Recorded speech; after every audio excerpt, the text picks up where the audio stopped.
Raincoat ये एक Indian drama है।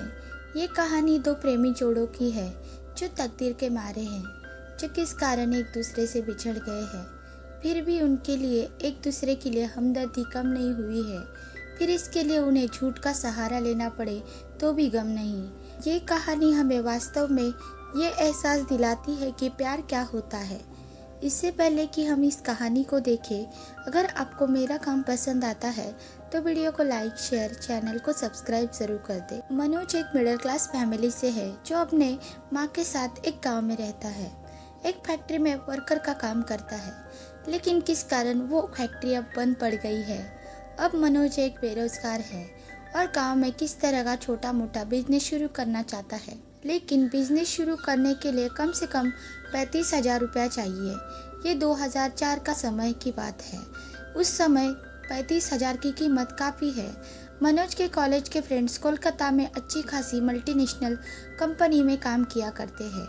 उसे यकीन है कि उसे अपने दोस्ते से मदद मिल जाएगी। उसका एक जिगरी दोस्त आलोक है जो उसी गांव का है। आजकल वो कोलकाता में कोई इंटरनेशनल कंपनी चलाता है और टीवी सीरियल प्रोड्यूस करता है।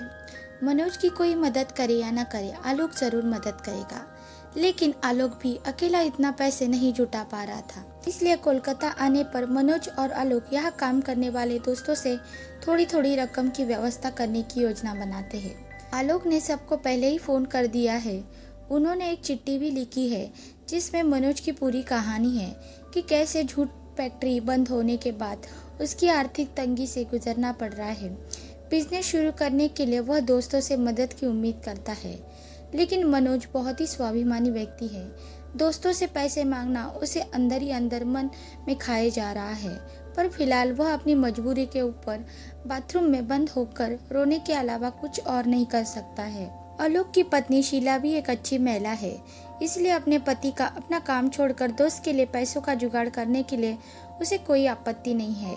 जबकि वह आलोक को सलाह देती है कि क्यों ना वो मनोज को भी अपने प्रोडक्शन कंपनी में कोई ना कोई काम दे, लेकिन ऐसा करना मुमकिन नहीं है।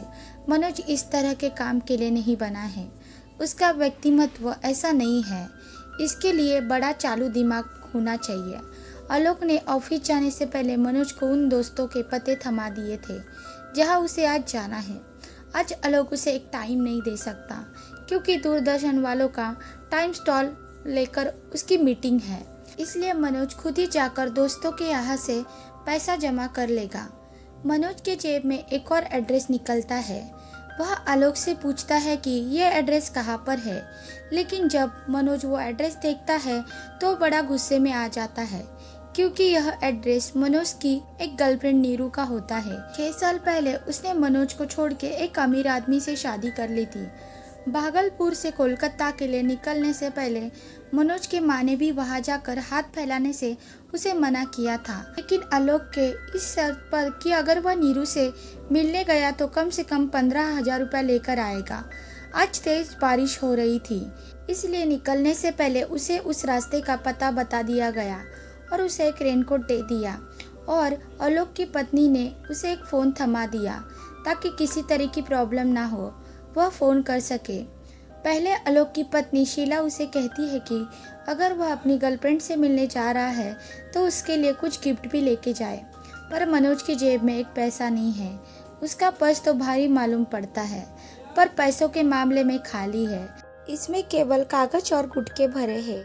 आज का दिन उसके लिए अच्छा था। अपने 3 दोस्तों से मिलने के बाद उसके पास करीब 12,000 रुपया जमा हो चुका है। सेकेंड हाफ में वापस लौटने से पहले वह हिम्मत करके नीरू के घर पहुंच जाता है। आजकल वो पुराने एड्रेस में नहीं रहती। बड़े मुश्किल से उसने नीरू के नए एड्रेस का पता लगाया था। असल में उसे नीरू से पैसों की कोई उम्मीद नहीं है। वह तो केवल उसे एक बार देखना चाहता है। 6 साल से उसने उसे देखा भी नहीं है। वह खुश है या नहीं, कैसे रहती होगी, कुछ तो पता चले। बारिश में किस तरह वह उसके एड्रेस पर पहुंचता है। काफ़ी देर बेल बजाने के बाद आखिरकार नीरू दरवाजे पर आती है।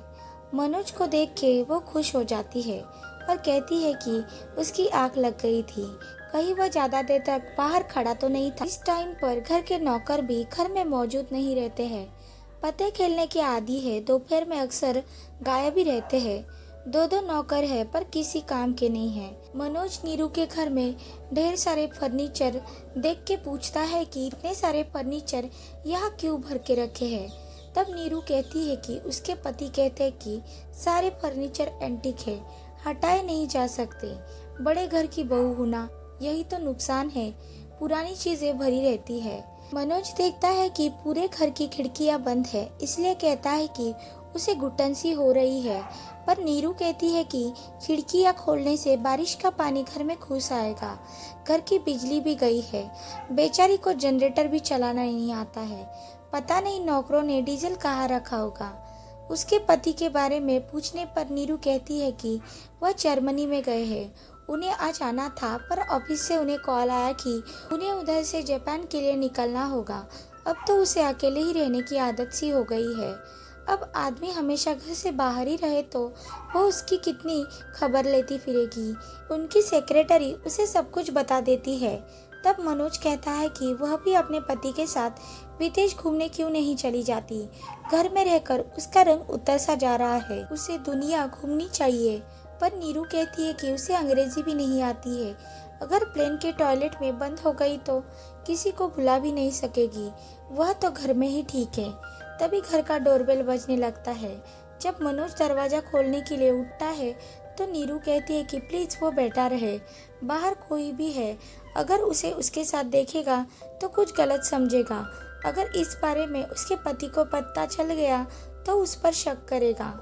उन्हें तो जरा भी पसंद नहीं है कि वह किसी और आदमी से बात भी करे।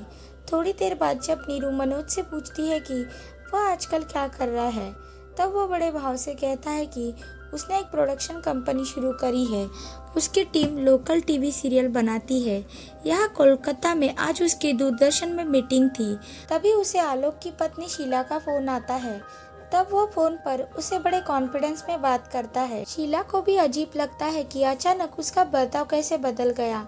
शीला ने तो उसे यह पूछने के लिए फोन किया था कि उसने कुछ खाया है कि नहीं, कि अभी तक भूखा है। तब नीरू उससे पूछती है कि तुम फोन भी रखते हो, गांव में तो नेटवर्क भी नहीं आती होगी। तब वह कहता है कि यह फोन उसके अपनी सेक्रेटरी को दे देता है, जब वो कोलकाता आता है तो उसके पास से ले लेता है। मनोज उसे और भी बड़ी बड़ी बातें फेंकता है, जैसे गांव में उसने 6 मंजिला मकान बनवा लिया है, ऊपर के 2 फ्लोर में उसकी माँ और वो दोनों रहते हैं। घर में अटैच लैट्रिन बाथरूम है। एक नौकर हमेशा माँ की सेवा करता है। उसकी माँ उसके लिए एक लड़की ढूंढ रही है, पर उसे नहीं लगता है कि इस साल उसकी शादी हो पाएगी। अगर दूरदर्शन में स्टॉल मिल गया तो इस साल उसे बड़े प्रोडक्शन का काम शुरू करना होगा, फिर वह बड़ा बिजी हो जाएगा। सीरियल प्रोडक्शन और दूरदर्शन स्टॉल बुकिंग के लिए मीटिंग वाली बात आज सुबह ही उसने अपने दोस्त आलोक के मुंह से सुन ली थी। तब नीरू कहती है कि उसे अपनी सेक्रेटरी से बचकर रहना चाहिए। फोन पर कैसे वह उसे फ्लर्ट कर रहा था। उन दोनों की बातें करते काफी समय बीत गया था। तब नीरू बड़े प्यार से उसे कहती है कि तुम्हारा प्रोडक्शन का काम अच्छे से हुआ तो तुम मुझे बाहर पार्टी देना। तब मनोज कहता है कि अगर मेरी सेक्रेटरी मुझसे मिलना चाहती हो तो। तब नीरू कहती है कि उसको कहो कि उसके गर्लफ्रेंड को उसके साथ मिलना है। बड़े प्यार से दोनों बातें करने लगते हैं, अपनी पुरानी यादें याद करने लगते हैं। तक उसने मनोज के लिए केवल चाय ही पूछी थी, इसलिए कहती है कि वह क्या खाना पसंद करेगा। तब वह कहता है कि वाह, फिलहाल तो डाइट पे हूँ, उसके खाने की चिंता वह ना करे। ऐसे भी उसे दोपहर में खाना खाने की आदत नहीं है, गुटखा खा लेता है तो भूख नहीं लगती है। तब नीरू भी कहती है कि वह भी डाइट पर है, इसलिए फ्राइडे को केवल खिचड़ी खाती है। उसका ट्रेनर डाइट के मामले में ही बड़ा ही सख्त है। ऊपर से नौकर भी अब तक नहीं आए हैं, घर में कुछ भी खाने को नहीं बनाया है। वह 2 मिनट में बाहर से उसके लिए कुछ खाने को ले आएगी। तब बारिश हो रही थी, इसलिए नीरू ने मनोज का रेनकोट ले लिया और अच्छे से चेहरा ढक कर बाहर चली गई। मनोज भी अकेला घर में बैठा बैठा क्या करता। अब तो बारिश भी थोड़ी थोड़ी कम होने लगी थी, इसलिए सिगरेट पीने के लिए घर की एक खिड़की उसने खोल दी। थोड़ी देर बाद खिड़की पर एक आदमी ने उसे आवाज़ लगाई कि क्या वह 1 मिनट के लिए गेट खोल सकता है। उसे जोर का टॉयलेट आया है, उसे 1 सेकेंड भी रोकना मुश्किल है। आसपास में कोई पब्लिक टॉयलेट भी नहीं है, क्या वह बाथरूम यूज़ कर सकता है।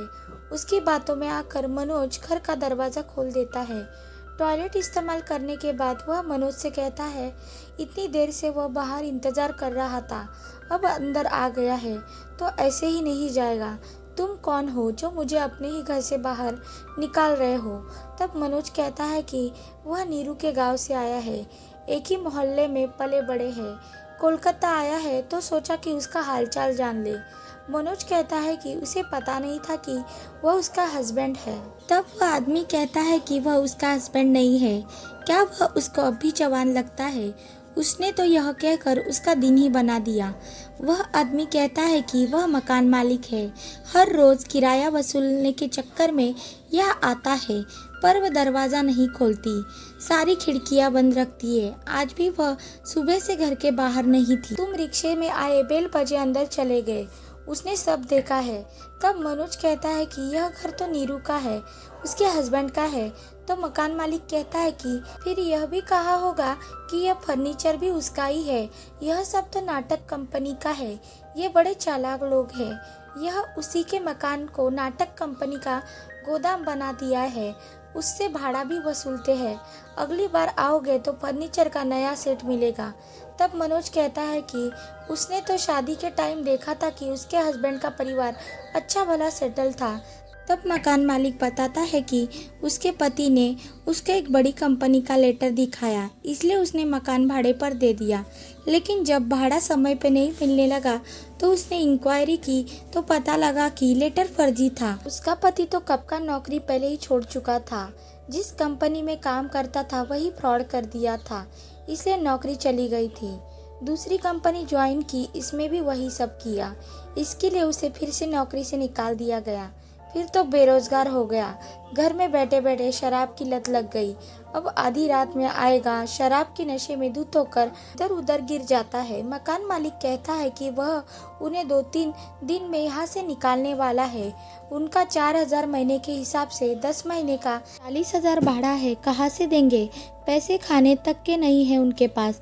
उसे तो गांव की उसकी पत्नी नीरू के लिए बुरा लगता है। जब तक मकान में है कम से कम सर के ऊपर छत तो है, लेकिन वह भी कब तक बर्दाश्त करेगा। तब मनोज मकान मालिक को 3 महीने का 12,000 रुपया किराया दे देता है। उसके पास अभी केवल इतने ही पैसे थे, अपने दोस्तों से उसे इतने ही पैसे मिले थे। वह मकान मालिक से कहता है कि वह फिलहाल 12,000 से काम चला ले और कुछ भी करने से पहले उसे एक बार चिट्ठी जरूर लिखे, वह कुछ न कुछ जुगाड़ कर देगा। तब मकान मालिक 3 महीने की रसीद काटता है और इसके हाथों में थमा देता है, फिर वहां से चला जाता है। मनोज ने नीरू के नाम पर एक चिट्ठी लग कर रखी थी, रसीद के साथ मोड़कर पलंग के नीचे रख दी, ताकि उसके जाने के बाद वह यह रसीद देख सके कि उसने 3 महीने का किराया भर दिया है। मनोज को नीरू का यह हाल जानकर बहुत दुख होता है। वह उसके पूरे घर में घूमता है। जब वह किचन में जाता है तो देखता है कि सच में किचन में खाने का कोई सामान नहीं है। थोड़ी सी खिचड़ी है जिसे नीरू ने कटोरी में ढक कर रखी है। घर की हालत बड़ी खराब है। बाथरूम में देसी शराब की बहुत सारी बोतलें भरी है। मकान मालिक सच ही कह रहा था। थोड़ी देर में नीरू वापस आ जाती है। उसने होटल से उसके लिए गर्मा गर्म पूरी सब्जी बनवा लाई है। बातें करते करते मनोज उसे अपने नए प्रोडक्शन कंपनी के बारे में बताता है कि जाहिर सी बात है कि उन दोनों के बीच में सारी बातें झूठ है। ना तो मनोज कोई प्रोडक्शन कंपनी चलाता है और ना ही नीरू यहाँ सुखी है। दोनों की हालत एक जैसी ही है, लेकिन इसके बावजूद भी नीरू के पास खाने के लिए पैसे तक नहीं है और वह एक वक्त भूखे रहकर काम चलाना पड़ता है। उसने मनोज के लिए पूरी सब्जी बनवा दी। जब मनोज उसे इसमें से कुछ खाने के लिए कहता है तो नीरू कहती है कि उसके डाइटिशियन को पता चल जाएगा, उसका वजन बढ़ सकता है। इस डर से वह कोल्ड ड्रिंक तक नहीं पी सकती है। खैर, अब मनोज को जाना होगा। जाने से पहले मनोज कहता है कि वह उससे मिलने आता रहेगा। तब नीरू कहती है कि वह 2-3 दिन में नए फ्लैट में शिफ्ट हो रहे हैं, पर उसके पास नए फ्लैट का एड्रेस नहीं है, उसके पति को ही पता होगा। तब मनोज कहता है कि वह जहाँ भी रहेगी वह उसे ढूंढ लेगा। फिर वह वापस अपने दोस्त आलोक के घर लौट आता है। जब शाम को आलोक ऑफिस से आता है तब वह अपनी पत्नी से पूछता है कि मनोज वापस आ गया क्या। तब वो बताती है कि जब से वो आया है तब से उसका मूड बहुत खराब है।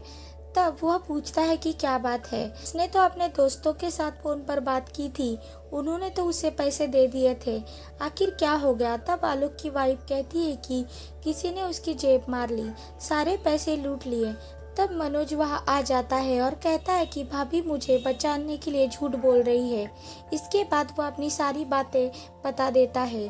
शीला को मनोज के प्रति हमदर्दी थी, क्योंकि उसका भी हाल मनोज जैसा ही है। वह शादी से पहले किसी और से प्यार करती थी, लेकिन उसे भी मजबूरन किसी और से शादी करनी पड़ी। उसी रात मनोज कमरे में आराम कर रहा होता है।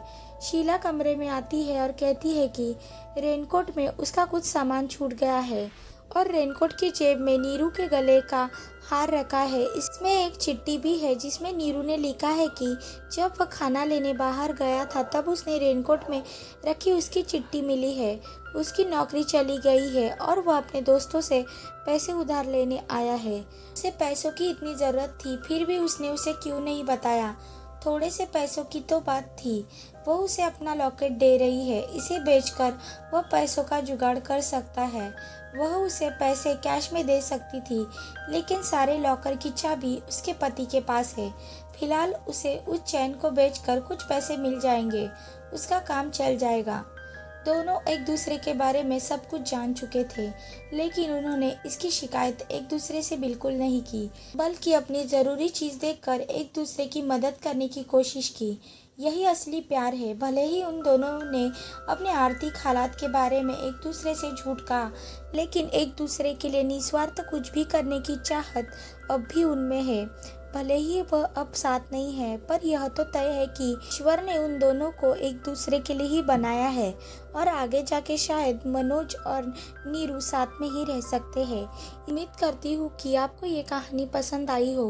मेरे चैनल से जुड़े रहने के लिए वीडियो को लाइक, शेयर और चैनल को सब्सक्राइब ज़रूर कर दें। अंत तक बने रहने के लिए आपका शुक्रिया।